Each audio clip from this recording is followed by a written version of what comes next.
Andaman Nicobar islands అంటే చాలా అందమైన దీవులు. ఇవి సౌత్ ఈస్ట్ ఇండియాలో బే ఆఫ్ బెంగాల్ మరియు ఇండియన్ ఓషన్లో ఉంటాయి. అండమాన్ నికోబార్ ఐలాండ్స్ ఒక యూనియన్ టెరిటరీ. ఇది మొత్తం 300 ఐలాండ్స్ వరకు ఉంటాయి. ఇందులో కొన్ని టూరిస్టుల కోసం డెవలప్ చేస్తే ఇంకొన్ని ముట్టుకోవడానికి కూడా పర్మిషన్ లేకుండా రెస్ట్రిక్ట్ చేసిన ఏరియాలు ఉన్నాయి.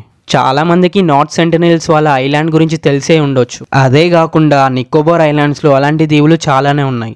అలాంటి తెగలు కూడా చాలానే ఉన్నాయి. అందుకే అందరూ టూరిస్టులు అండమాన్కి మాత్రమే వెళ్తారు. నికోబార్ ఐలాండ్స్లో చాలా ప్రొహిబిటెడ్ ఐలాండ్స్ ఉన్నాయి.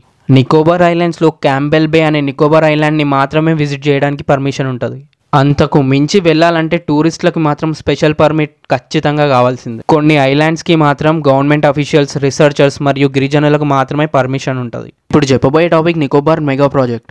దీనిని నేను 2 వేస్గా డివైడ్ చేస్తున్నా. ఒకటి ప్రోస్, ఇంకొకటి కాన్స్. నేను ఏ పార్టీకి కూడా సపోర్టివ్ ఆర్ అపోజివ్ కాదు. నేను జస్ట్ మీకు ఇన్ఫర్మేషన్ ఇవ్వడానికి మాత్రమే వీడియో చేస్తున్నా.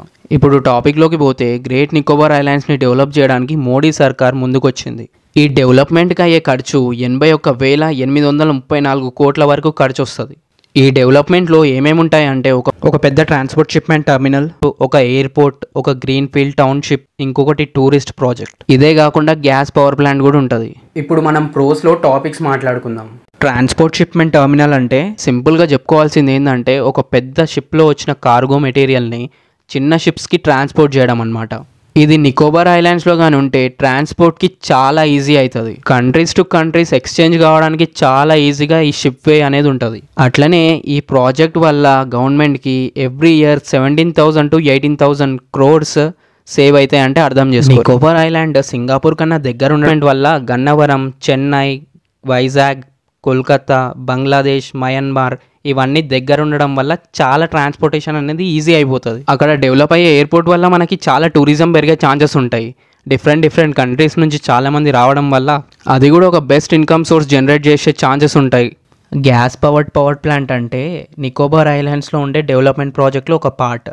ఈ ప్రాజెక్ట్ ద్వారా 450 మెగావాల్ట్ గ్యాస్ కావాల్సి వస్తుంది. ఈ ప్రాజెక్ట్ ఏం చేస్తుంది అంటే న్యాచురల్ గ్యాస్ని బంద్ చేసి ఎలక్ట్రిసిటీ ప్రొడ్యూస్ చేస్తుంది. ఈ ప్రాజెక్ట్ నుంచి ఇంకా సోలార్ ప్లేట్స్ కూడా యూజ్ చేస్తున్నారు పవర్ జనరేట్ చేయడం కోసం. ఈ పవర్ ప్లాంట్ని గలాతియా బేలో డెవలప్ చేయాలని సర్కార్ అనుకుంటుంది. సో ఇంతసేపు చెప్పుకున్న అన్ని positive things of the project అయితే ఇప్పుడు negative things of the project మాట్లాడుకుందాం. మీరు అనుకుంటుండొచ్చు ఈ ప్రాజెక్ట్ బాగానే డెవలప్ చేస్తున్నారు, మరి ఇప్పుడు ఎందుకంత నొప్పి అని. ఇక్కడ వచ్చిన సమస్య ఏంటంటే గ్రేట్ నికోబార్ ఐలాండ్స్ అనేది చాలా పురాతనమైన అడవి. ఎన్నో హండ్రెడ్స్ ఆఫ్ ఇయర్స్ నుంచి ఉన్న నేచురల్ రిజర్వ్ ఫారెస్ట్ అని కూడా చెప్పుకోవచ్చు. ఈ ఐలాండ్స్లో నికోబారీస్ మరియు షాంపర్స్ అనే 2 ట్రైబల్ గ్రూప్స్ ఉన్నాయి. వీళ్ళు పురాతన కాలం నుంచి ఇక్కడే వాళ్ళ జీవనం కొనసాగిస్తున్నారు.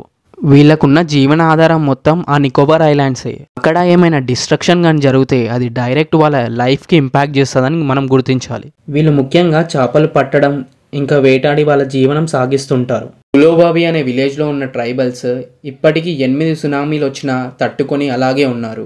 వీళ్ళు వాళ్ళ పూర్వీకుల నుంచి అక్కడే జీవనం కొనసాగిస్తున్నారు. ఒక్కసారిగా వాళ్ళకి ఇది ఒక మరణం లాంటిదే అని చెప్పుకోవచ్చు. ఇప్పుడు వాళ్ళకి ఈ 81 కోట్ల ప్రాజెక్ట్ వల్ల వాళ్ళ జీవనాధారం మొత్తం పోతుంది. ఇప్పుడు సెకండ్ మెయిన్ టాపిక్ వచ్చేసి ట్రీస్.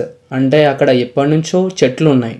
ఎందుకంటే అది ఒక పెద్ద ఫారెస్ట్ రిజర్వ్ అని కూడా చెప్పుకోవచ్చు. సమ్ హండ్రెడ్స్ ఆఫ్ ఇయర్స్ నుంచి అక్కడే చెట్లు అట్లనే ఉన్నాయంటే మీరు ఎంత డెన్స్ ఫారెస్టో మీరే అర్థం చేసుకోవచ్చు. ఇప్పుడు ఈ మెగా ప్రాజెక్ట్ కోసం 8 నుంచి 10 లక్షల చెట్లని మొత్తం నరికేస్తున్నారు. అది మొత్తం ల్యాండ్ 130 స్క్వేర్ కిలోమీటర్స్ వరకు ఉండొచ్చు అని చెప్తున్నారు. దీనివల్ల పర్యావరణం ఎంత ఇంపాక్ట్ పడుతుందో ఒక్కసారి అర్థం చేసుకోండి. ఇది దగ్గరగా 10 లక్షల చెట్లు కట్ చేయడం అంటే అక్కడ ఉండే జీవనం గురించి జస్ట్ ఒకసారి ఆలోచించండి. ఒక 10 lakhs ట్రీస్ని ఒక్కసారిగా డిస్ట్రాయ్ చేస్తున్నారంటే దీన్ని డిఫారెస్ట్రేషన్ కాదు, డిస్ట్రక్షన్ అని కూడా చెప్పుకోవచ్చు. ఇప్పుడు థర్డ్ థింగ్ ఇంపాక్ట్ అయ్యే థింగ్స్ వచ్చేసి అక్కడ ఉండే అనిమల్స్ కానీ బర్డ్స్ కానీ, అంతేకాకుండా అక్కడ జీవించే వాటర్ లివింగ్ అనిమల్స్. ఇక్కడ వాటర్ అనిమల్స్ గురించి చెప్పాలంటే సీ టర్టిల్స్, అందులో లెదర్ బ్యాక్ సీ టర్టిల్స్ ఇంకా olive ridley turtles nesting site అని చెప్పుకోవచ్చు. అంటే అవి ఎగ్స్ లే చేయడం కోసం ఇక్కడికే వస్తాయి అన్నమాట. ఈ 2 స్పీసీస్ కూడా ఎండేంజర్డ్ అనిమల్స్ కిందికి వస్తున్నాయి. అంటే అంతరించిపోవడానికి దగ్గరగా ఉన్నాయి. మనం కాపాడుకోవాల్సిన బాధ్యత మనదని చెప్తున్నాం. ఇప్పుడు బర్డ్స్ గురించి చెప్పాలంటే ఆల్మోస్ట్ 270 స్పీసీస్ ఆఫ్ బర్డ్స్, అందులో 14 ఎండమిక్ బర్డ్స్ ఉంటాయి. ఇంకా స్పెసిఫిక్గా చెప్పాలంటే అక్కడ ఉండే పిజియన్స్, నికోబార్ పిజియన్స్ చాలా ఫేమస్ అన్నమాట. అది ఒక స్టేట్ బర్డ్ కూడా అంటే అర్థం చేసుకోండి. ఇంకా అక్కడ ఉండే 1760 స్పీసీస్ ఆఫ్ అనిమల్స్, అందులో 560 స్పీసీస్ ఆఫ్ అనిమల్స్ టెరెస్టేరియల్, అంటే అవి మంకీస్, వైల్డ్ పిగ్స్, క్రాబ్స్ అలాంటివి అయి ఉంటాయి. ఇంకా మిగిలినవి 200 స్పీసీస్ మెరైన్ స్పీసీస్. దాంట్లో వేల్స్, డాల్ఫిన్స్, షార్క్స్ ఇంకా చాలా యానిమల్స్ ఉంటాయి. సో ఇవి కూడా వాళ్ళ హ్యాబిటాట్ని లాస్ అవుతాయని ఖచ్చితంగా చెప్పొచ్చు. సో ఇది సంగతి అనమాట నికోబార్ మెగా ప్రాజెక్ట్ గురించి చెప్పేసిన. ఒకవేళ కానీ మీకు ఈ వీడియో కానీ నచ్చినట్లయితే ఒక్కసారి లైక్ చేసుకోండి. అట్లనే మీకు ఇంకా ఏమైనా టాపిక్స్ కావాలంటే ఒకసారి కామెంట్ చేయండి. డెఫినెట్గా నేను అది మీకు క్లియర్గా చెప్తా. ఇంకో వీడియోలో మళ్ళీ మాట్లాడుకుందాం. See you again. Jai Hind.